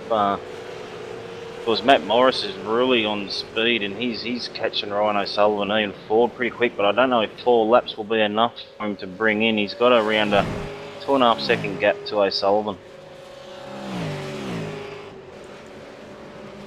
Yeah, well, he was 2 seconds a lap faster than O'Sullivan in that last lap. So it certainly is possible. Morris is actually doing 2 minute 12s, and Sutherland in front's doing 2:14s, 2:15s, same with Ford. So he could very well do this. He's actually caught up half a second in the last 2 corners, so it's one to watch out for with 3 laps to go. Yeah, I'm quite impressed with Morris's drive in this race. Doesn't seem to have quite the qualifying pace to be right at the front, but shows that throughout the race he's just got the pace. He's clean and consistent, doesn't make mistakes, and moves his way up the order. As we just look at the gains, and Michael Cracknell's moved up 2 positions, Jake Burton's moved up 4, Ryan O'Sullivan 1, Matt Morris 3, Simon Tennant there in 11th has moved up 18 positions, so great drive from him. He's got to be happy with that. And Robbie Thomas behind him with 15 places gained. And this battle for second place just keeps getting better. Cracks is having a good old crack, no pun intended, at Jake Burton with only a couple of laps to go.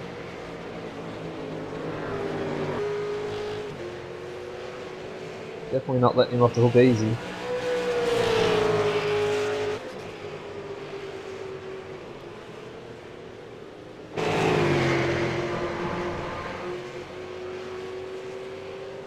They've provided some fantastic racing, the pair of these guys, right through the race. And Crackers is looking like he's going to make a move.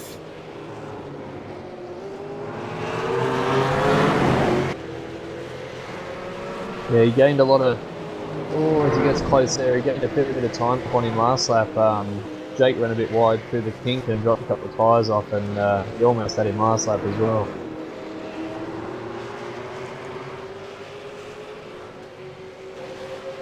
.3 of a second faster Crackman was in that last lap.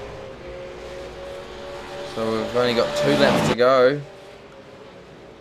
So anything can happen at this stage in the race. Matt Morris doesn't look like he's going to catch Ryan O'Sullivan and Ian Ford. Fordy's still sitting there in 4th, but Ryan O'Sullivan's giving him a lot of pressure. You can see a move is going to be made here soon. He's being patient.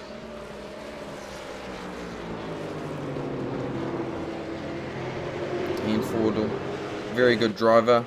He took this series out last season, and the second round that he's raced with us this season.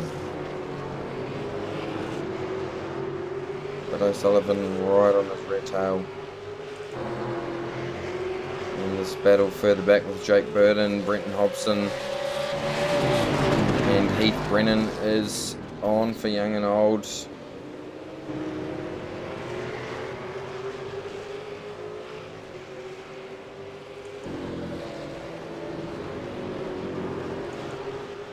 Kurt Stenberg come out of the pits after his running out of fuel, and he's sitting in 19th position behind Michael Hammond.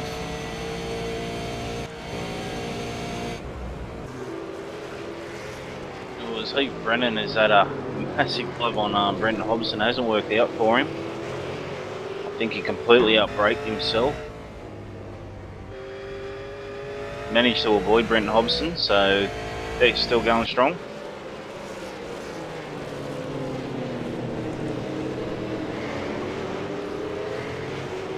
Not a bad effort, the 2 GT Amiga cars sitting up there in the top 10.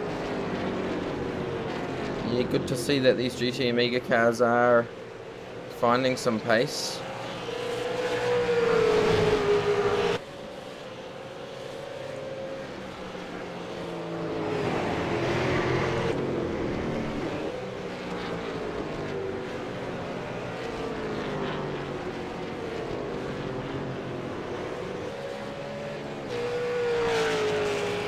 Sullivan still hasn't made the move on Ford,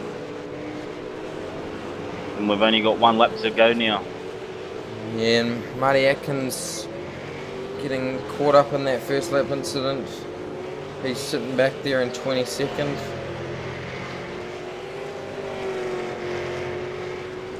And now series organiser Simon Black back in 24th with 1 lap down.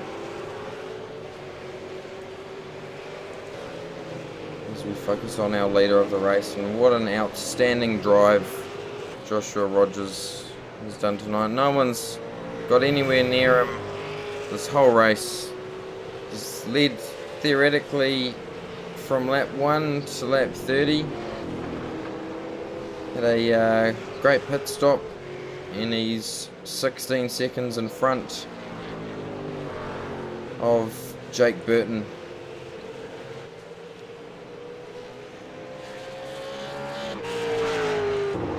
Oh, Cracknell lost it. Big moment for Cracknell. Ah, he'll be absolutely gutted about that. I was just going to mention, Fonny Cracknell's been having some internet troubles the last couple of laps, but I don't know if that's played a part in the loss of grip for him. Looked like he may have just outbraked himself. Yeah, well, he hasn't lost a position. He's still sitting in 3rd, but he was looking like he was going to make a move on Burton. So Jake Burton's just, sorry mate, drifted the whole carousel and then got completely loose through the kink as well. Yeah, well, I expect to see this, our finishing result for our top 3. Certainly not going to change at this stage of the race. Burton can now relax and know that he's going to finish 2nd.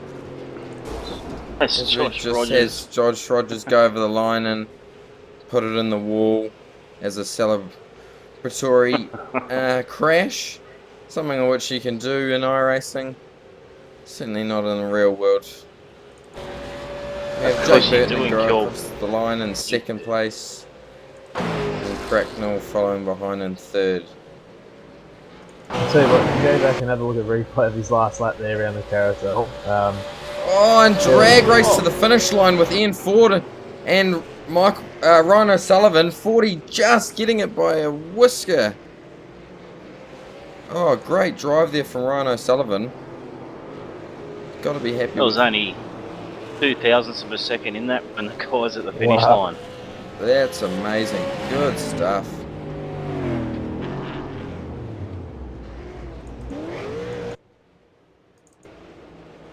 Let me look back. What a race. And Matt Morris finishing in 6th. Jake Blackhall in 7th. Joshua Burton in 8th. Brenton Hobson in 9th. Heath Brennan in 10th. Simon Tennant in 11th. Robbie Thomas in 12th. Greg Sharp in 13th. Jeff Gauchi just going across the line in 14th. Bruce Kelly in 15th. Darren McKenzie finishing 16th. Brian Borg 17th. Michael Hammond in 18th. Kurt Stenberg coming back to finish 19th after running out of fuel.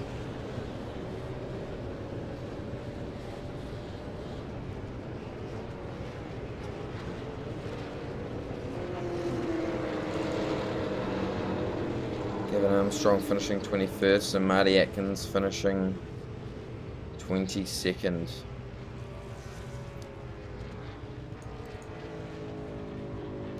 Yeah, might as well round out the last finishes. 23rd was Peter Sattler, the last of the cars on the leading lap. You got Simon Black in 24th, 1 lap down. Matt Jones in 4 laps down. Kane unfortunately ends up 5 laps down, finishing 26th after that brake pedal issue. Craig Jones in 27th, 6 laps down. Sean Evans 8 laps down in 28th. And then by the look of it, he's probably the DNFs. Jason Bentz in 29th. Ross Rizzo in 30th. Elveni Falzan El Nabi in 31st. Peter Latham in 32nd. Jeff Rowley in 33rd. And Michael Ciolek rounding out, who didn't start in 34th. As we're just watching Michael Hammond give us a Shane Van Gisbergen style finishing lap.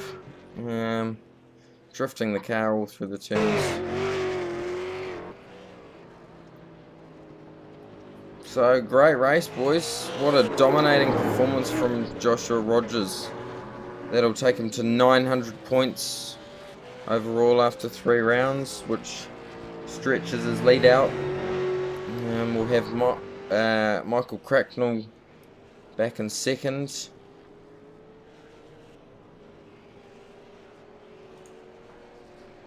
Yeah, not too sure who will be in third at this stage, but we'll have the championship points for you next week.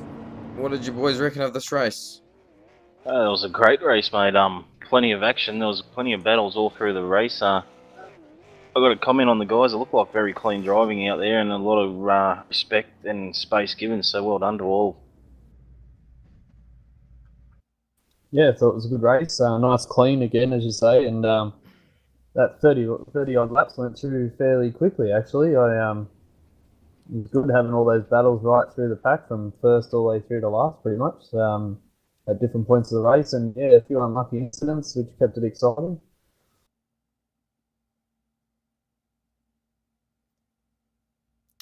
We've got a few guys waiting for interviews there. Might bring in the race winner, hey Fonzie? Yeah, mate, I'll drag our race winner up. Joshua Rogers, mate, what an outstanding drive in the third round of the Oceanic Sim Racing Series. You've extended your lead out to 900 points, mate. No one got anywhere near you tonight. How did the race go for you? Yeah, thanks guys. Definitely first probably 5 or 6 laps was really intense with I believe it was Ian, Jake, and Mick having a real good crack. But yeah, all I had to do really was put my head down, focus on the road ahead, not make too many mistakes. I know I did at the start, but once you get in that rhythm, it definitely came to me a little bit. But it was a little bit difficult getting into that rhythm. But yeah, all in all, good race. It was definitely some close racing with Burton and Cracknell. Heard it all on TS just then. So yeah, definitely an exciting race. Hopefully it was for you two guys. Yeah, mate, you certainly gave us something to watch. Very impressed with your pace early on in this series. No one's looking to get anywhere near you at this stage, so well done on that. I don't even think you dropped a wheel off the whole race. How did the car go for you? It was definitely very surprising considering qualifying was mid 20-degree track temperatures and we jumped up to 47 for the race. So it was definitely very tricky to come to grips with going from plenty of practice on a cold track to not a lot on a hot one with making the tyres last and whatnot. But they seemed to last pretty well considering wasn't really any tyre pressure changes or anything. So yeah, pretty pleased with how the car went. Yeah, well done, mate. Very outstanding drive. You boys got any questions for Josh? No, mate, just congratulations on another dominant drive. You're really showing the other guys how to do it this series, so well done, mate. Yeah, thanks, Brooksy. Yeah, just like to say the same, mate. Good consistent race, and look forward to seeing what you can produce next week as well. Yeah, thanks, guys. Definitely looking forward to next week. Not even sure where it's at actually, but yeah, hopefully. I said this last week. Hopefully we can keep this roll going, but not sure it'll go on much longer. But we'll see what happens. I'll give it a crack. Give it my best shot. Yeah, and is there anyone that you'd like to give a shout out to tonight? Yeah, TTL obviously, and Pagnian Imports definitely got some good rigs over there at pagnianimports.com.au. So if you're looking for some sim gear and just rigs in general, go over there and check them out. They've got heaps of stuff, good prices. So yeah, definitely check that out. Yes, and next week we go to an excellent track. We go to Spa, which I don't know if you've done too many laps around there, but similar style to Road America, lots of long straights. And we expect to see you up the front there next week, mate. Yeah, thank you. Yeah, went there Scops last season. Was pretty decent there. So we should know roughly what to do with the car. But yeah, we'll see what happens when we get there. Yeah, well, thanks for joining us in the commentary box tonight, mate. And yeah, well done from all of us here.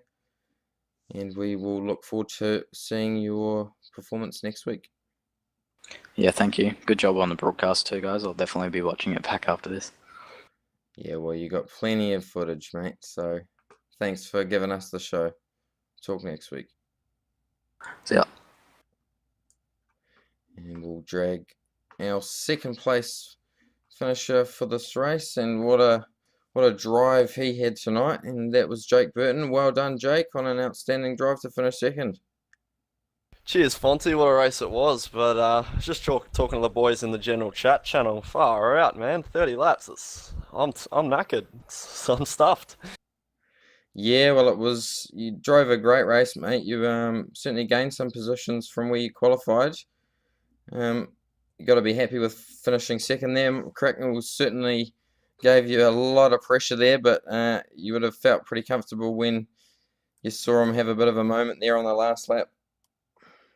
Yeah, that's it. I'll be honest. I was personally streaming that race, and yeah, it's just there was so many guys in our channel. We were all talking away and stuff, and I just realised out of nowhere, with about 10 to go, that Crackers is right behind me, and I'm like, well, far out, guys. I got to go. And yeah, I managed to get the speed back down, get back in a bit of the rhythm, and was fortunate he made that bit of a mistake on the last lap, which gave me a buffer. But yeah, obviously a bit of an apology to Crackers has to be given for what I did down in Canada. I think about 10 laps into the race, I just tried to lunge it a bit deep and lost the rear and tipped him, but no harm was done. It was actually really awesome racing at Crackers tonight. I had a lot of fun, and some of the best racing I've had this season. It's good advantage of the OSR races. You get an Aussie server, unlike a lot of the official series races. So nice and clean, no net code, and great fun. So yeah, well, you certainly gave us a lot of footage tonight, mate, and it was great to see your performance. You had a really fast car tonight, man, so well done on that. Can you tell us what you sort of thought of the car's performance tonight and how it all went? yeah, cheers, man. It was well, my setup tonight. I'm actually running as a bit of a privateer at the moment. Not too sure where I'm headed next season, but yeah, I'm actually running a setup that was developed by Matthew Ross Monroe. So he did a fantastic job. He was obviously my teammate at Daco a little while ago. He's fairly new to it, and he's doing a fantastic job putting some setups together. So big thanks to him for giving me the car underneath me. Just did not expect that 47-degree track temperature number to come up in front of me, and that sort of unsettled my balance of qualifying and cost me a little bit. But yeah, the race pace was there, so big thanks to Matt for that. Yeah, well, we can certainly expect to see you guys team up in the future, I guess. So yeah, no, well done. Any comments from you boys? Once again, well done, Jake. Awesome race, man. It looked like an awesome battle there with Crackers, and yeah, well done. You kept it clean most of the race, and were able to handle the pressure. So good race, mate. Yeah, cheers, Brooksy. It was a lot of fun, and big thanks to you guys at RTV for putting this all together and further enhancing the popularity of this series. The competition's getting really good, so cheers, boys, and I'll catch us next week. Yeah, well, would like to say thank you to you, mate, and you certainly put effort into helping people around the community and helped me out with getting some stuff off the ground for this broadcast. So thank you for your help, and we expect to see you at the amazing Spa circuit next week.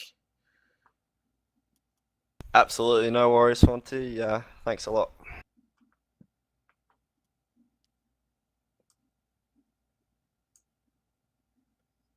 Okay, and our third place finisher for tonight, and an outstanding drive. Miami's certainly given us a lot of footage over the last few weeks, and he's sitting in second in the championship. Had a bit of a moment there on the last lap too, but didn't lose any positions, and that's Michael Cracknell. Well done on your third place finish tonight, Michael. Yeah, cheers, guys. That was one of the most fun races I've done for a long time. Yeah, it was a really good battle with Jake, and that last lap, I was either lock the rears because I went in a bit deep. I was either lock the rears and half spin it or drill the back of him, and I didn't really want to end the race like that, so I just chose to half spin it and cut my losses.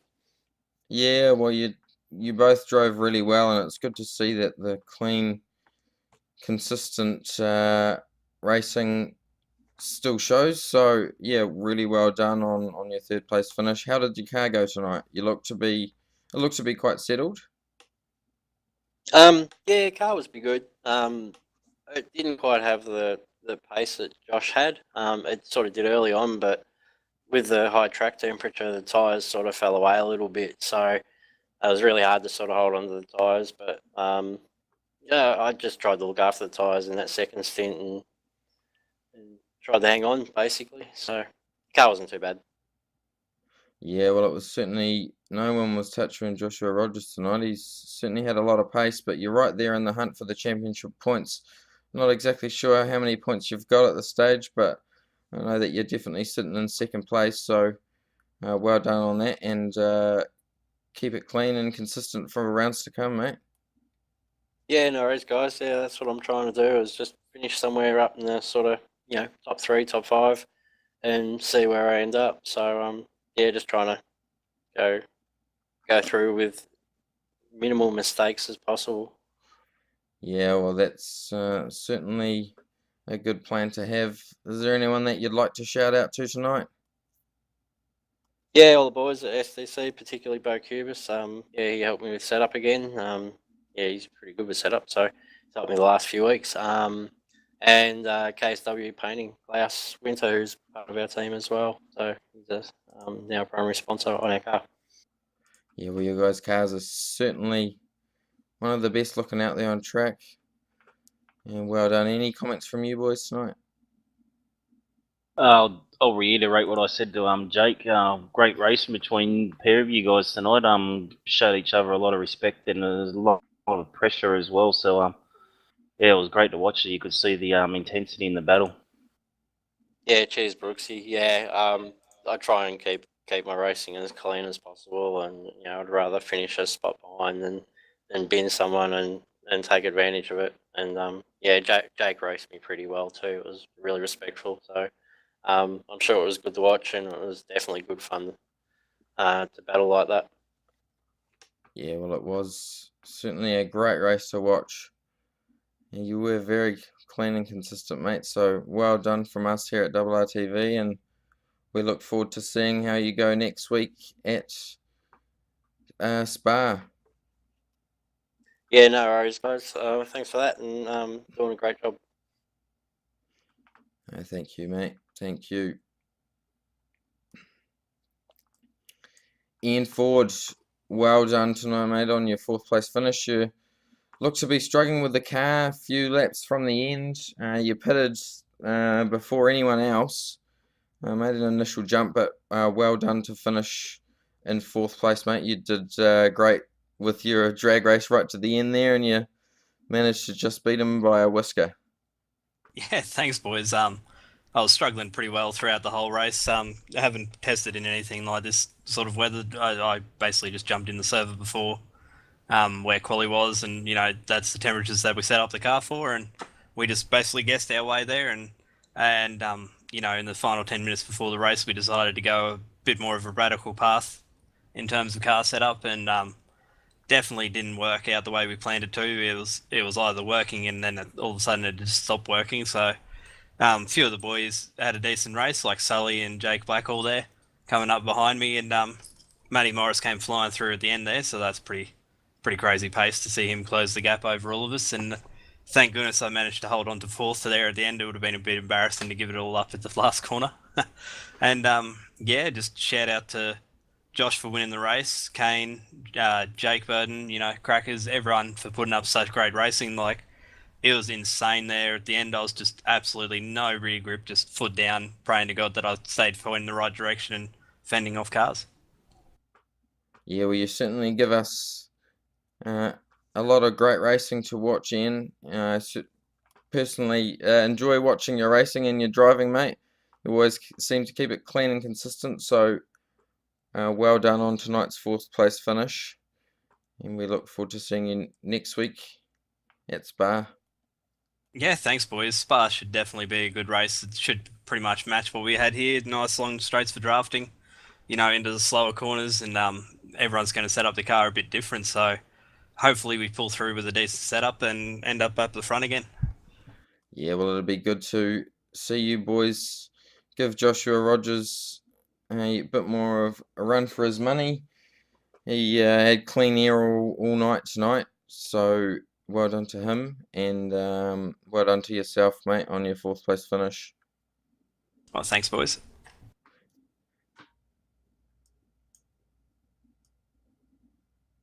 The times where you like. Kurt Stenberg, Scotty Fountain here, mate. Hey, bit of a disappointing end to your race. You were, certainly had the pace through there, keeping it clean and consistent. We were guessing that you ran out of fuel there on the closing end of the race. Is that right? No, I had plenty of fuel. I actually got a slowdown and then couldn't clear it and headed to a pit lane and stop for 16 seconds.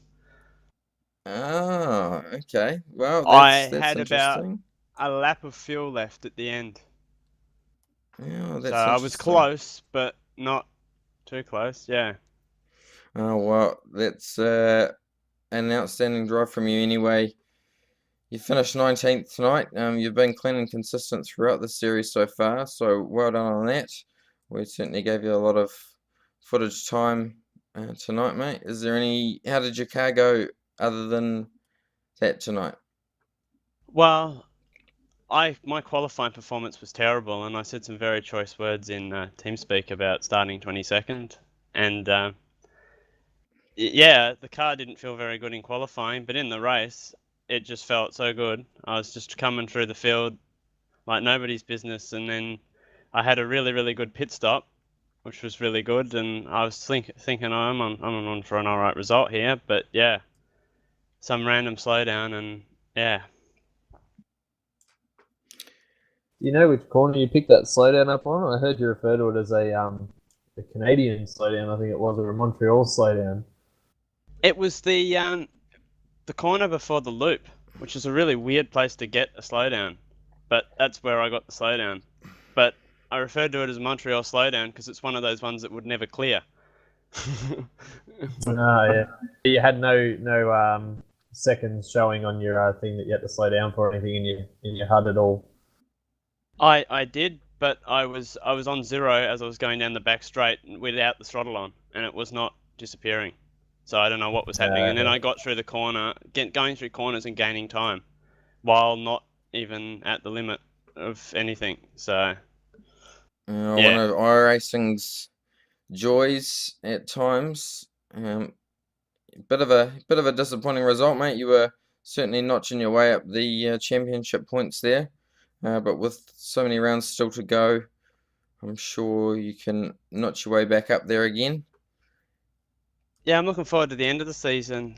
From Bathurst onwards, a lot of the tracks are pretty good for me. So this isn't one of my strong ones, as noted by Fiat Scops last year. So Yeah, well, hey mate, you still drove a clean and consistent race. I thought you did really quite well. So well done from us here in RTV, and we look forward to seeing you next week at Spa.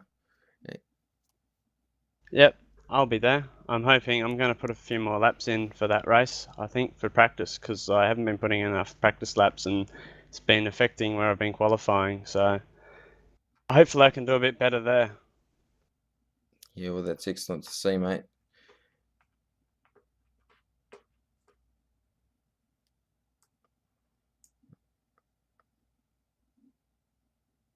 All right, so for our last interview tonight, we have Josh.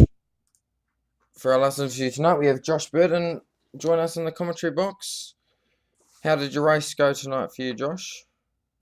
Yeah, not too bad. P8 was probably about where I expected to be.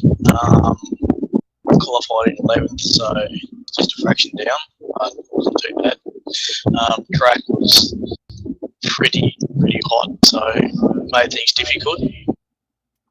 But yeah, just had to deal with it, and everyone was in the same boat, so it wasn't too bad. Yeah, well, you finished 8th position there, mate. We're struggling to hear you a little bit. You got a little bit of feedback coming through the TeamSpeak there. But well done on your 8th place finish. You seem to be quite clean and consistent throughout this Oceanic Sim Racing V8 Supercar Series. So well done from us up here, and we look forward to seeing you next week. Yeah, absolutely. That's the goal of the series. So just be consistent.